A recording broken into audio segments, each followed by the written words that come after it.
आ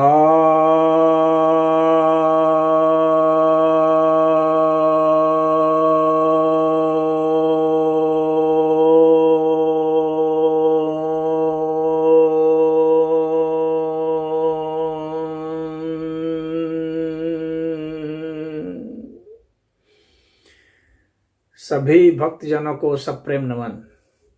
भक्तों, आज मैं आपके समक्ष श्रीमद् भगवद गीता के त्रयोदश अध्याय के एकादश श्लोक पर प्रवचन सुनाने जा रहा हूं। श्री भगवान उवाच। श्री भगवान कहते हैं, अध्यात्म ज्ञान नित्यत्वं तत्व ज्ञानार्थ दर्शनम एतज्ज्ञानम इति प्रोक्तम अज्ञानम यदतो अन्यथा। अर्थात अध्यात्म ज्ञान को नित्य ही और तत्व ज्ञान का जिसे दर्शन होता है उसे ही ज्ञान समझना चाहिए और अन्य को अज्ञान समझना चाहिए। तो अध्यात्म ज्ञान अर्थात अध्यात्म ज्ञान का अर्थ हो गया कि स्वयं का ज्ञान, आत्मा संबंधित ज्ञान।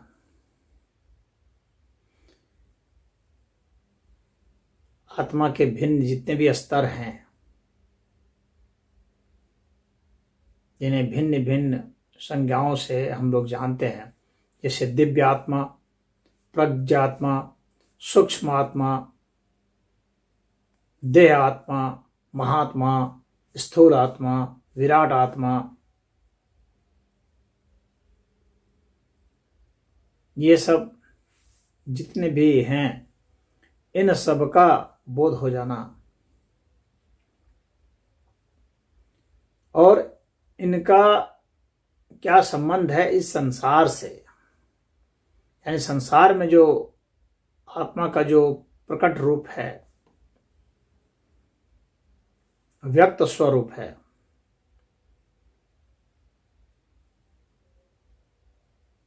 तो जो जीवात्मा है, देह आत्मा है, विराट आत्मा है और निर्जीव पदार्थ हैं,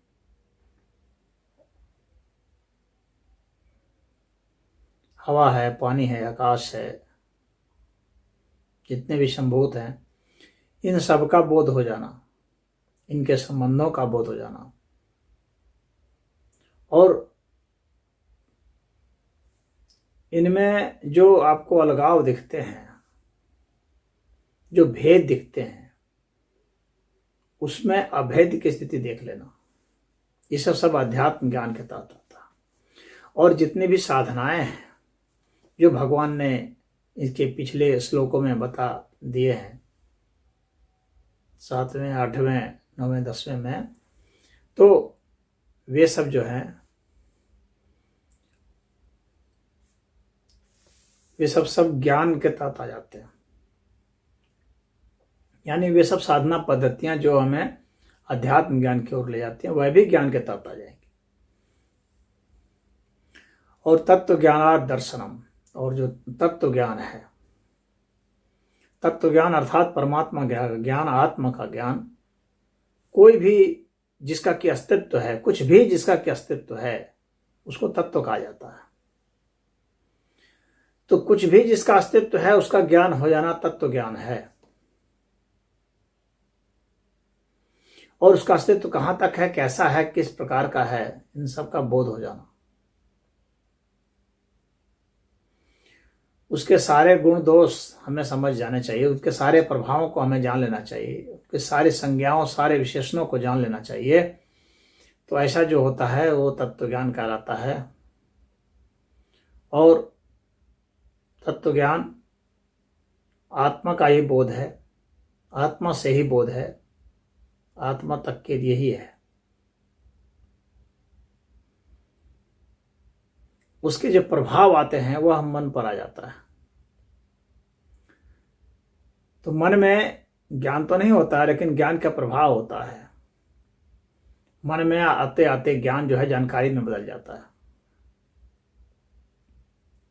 जानकारियां ज्ञान नहीं है। ज्ञान का बस वो एक रिफ्लेक्शन है, प्रतिबिंब है। तो तत्व ज्ञान का दर्शन हो जाना, अध्यात्म ज्ञान होना, और ऐसा नित्य ही होना, और यह नित्य है इसका भी बोध होना।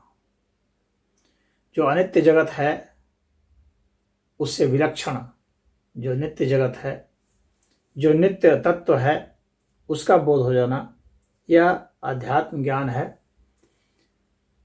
तो भगवान कह रहे हैं कि इन सब का जो है ज्ञान ही वास्तव में ज्ञान है, और बाकी जो हैं, जो जानकारियां हैं, वे सब जो हैं वे अज्ञान ही है। जो हमें सूचनाएं मिल जाती है, जो हम शास्त्र से पढ़ लेते हैं, सत्संग से सुन लेते हैं, ये सब जो है ये अज्ञान ही है। कोई भी हमें स्कूल में पढ़ा रहा है, कोई अध्यापक पढ़ा रहा है, तो जितनी भी सूचनाएं हैं जो हमें माता पिता ने बताया, सामान्य जो सांसारिक जो चीज़ें हैं, सब अज्ञान के तहत ही आती हैं। भले ज्ञान जैसे मालूम पड़ती हैं, भले कुछ लोग संबोधित भी करते हैं कि यह ज्ञान है, पुस्तकों में ज्ञान है। पुस्तकों में ज्ञान नहीं होती है, जानकारियाँ होती हैं। ज्ञान मतलब कि ऐसी जानकारी जिसका हमें अनुभव हो रहा, वह ज्ञान है। जब तक अनुभव नहीं होता है तब तक वह ज्ञान नहीं है।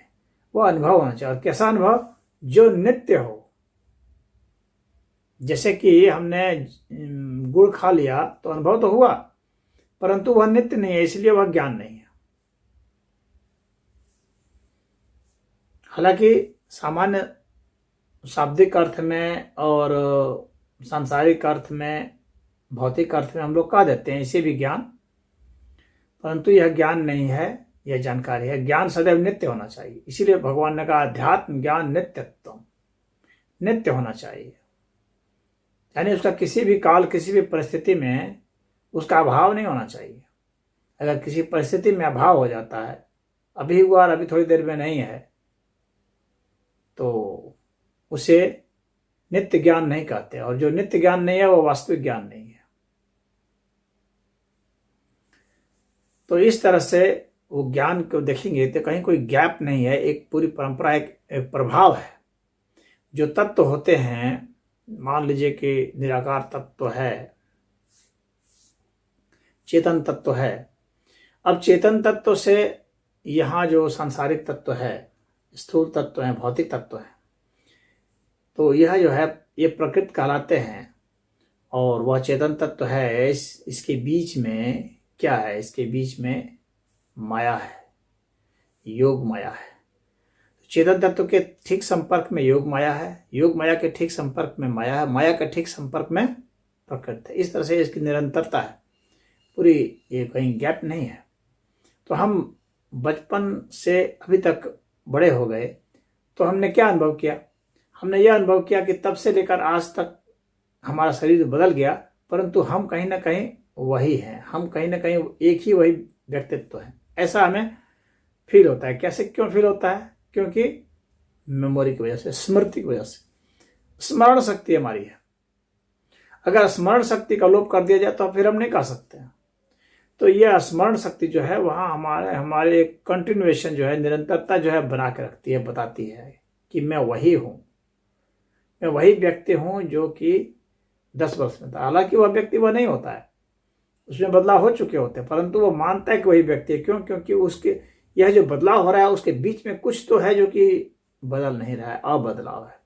तो वह होने का जो भाव है, होनापन जो हैपन जो है, वह जो बदल नहीं रहा है, वह स्थिरता बना हुआ, वह धुरी बनी हुई है।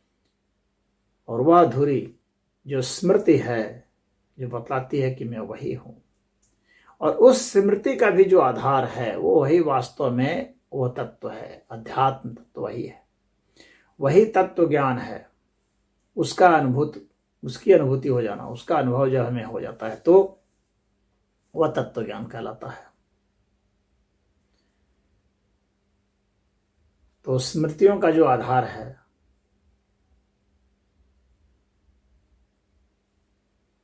तो वह जो है वह अस्थाई नित्य बोध होता है, नित्य ज्ञान है वह।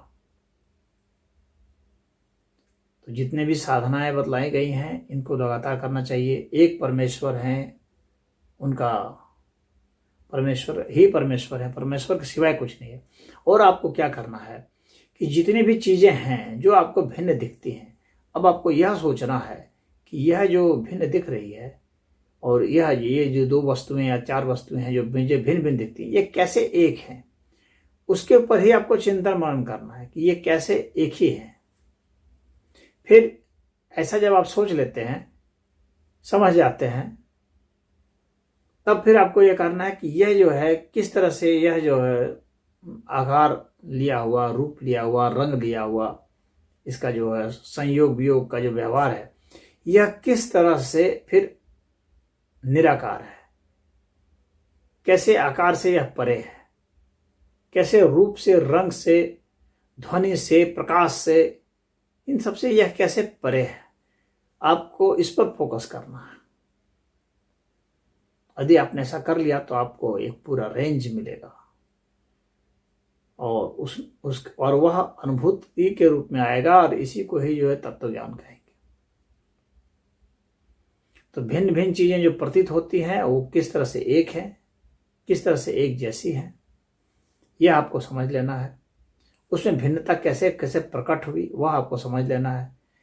वह जब आप समझ जाएंगे तो फिर आपको यह समझना है कि ये कैसे जो है परमात्मा, कैसे निराकार तत्व है, कैसे ये अव्यक्त हो जाते हैं, कैसे सूक्ष्म होते होते होते जब इसकी सूक्ष्मता इतनी ज़्यादा हो जाएगी विभाजन नहीं हो पाएगा तो वो अव्यक्त स्थिति में चला जाता।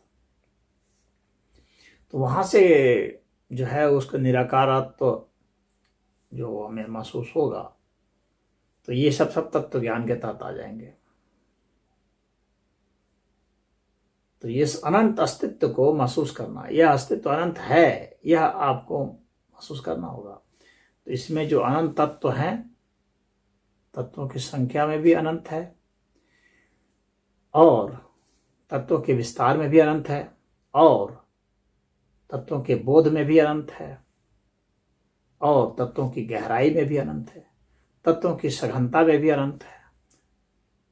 हर चीज में जिधर भी आप देखेंगे तो आप अनंत ही पाएंगे। इसका जो माप है उसमें भी आप अनंत पाएंगे।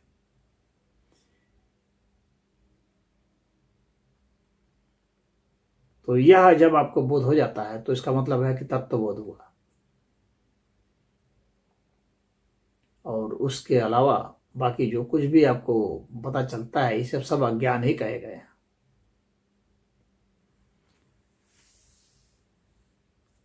और जब परमात्मा का बोध हो जाएगा, जब व्यक्ति उस पथ पर चलने भी लग जाता है, परमात्मा के पथ पर चलने लग जाता है, उस साधना के पथ पर चलने लग जाता है जहां से परमात्मा की उपलब्धि होती है, जब वह व्यक्ति स्वयं को जानता है तो चलने मात्र से उसमें परिवर्तन आना शुरू हो जाता है, वैराग्य की उत्पत्ति होती है और उसके जो जितने भी खड़ विकार थे वे सब दूर होते चले जाते हैं। जितने दुर्गुण थे, दुर्विचार थे, सब दूर होते चले जाते हैं। और जब दूर होने शुरू हो जाए तो आप समझना शुरू कर दीजिए कि आप सही पथ पर चल रहे हैं। अगर बढ़ने लग जाए तो समझिए कि आप अपोजिट डायरेक्शन में चल रहे हैं, विपरीत दिशा में आप भागे जा रहे हैं, यानी आप अज्ञान की ओर जा रहे हैं, यानी आप दुख की ओर, क्लेश की ओर जा रहे हैं। तो ये जो है भगवान ने बताया है कि कौन अज्ञान है कौन ज्ञान है। तो अध्यात्म ज्ञान और तत्व ज्ञान, इसी को उन्होंने नित्य माना है। और अन्य जो नित्य ज्ञान नहीं है उनको उन्होंने ज्ञान माना ही नहीं है, बल्कि अज्ञान कहा है। तो इसमें इतना ही। ओम।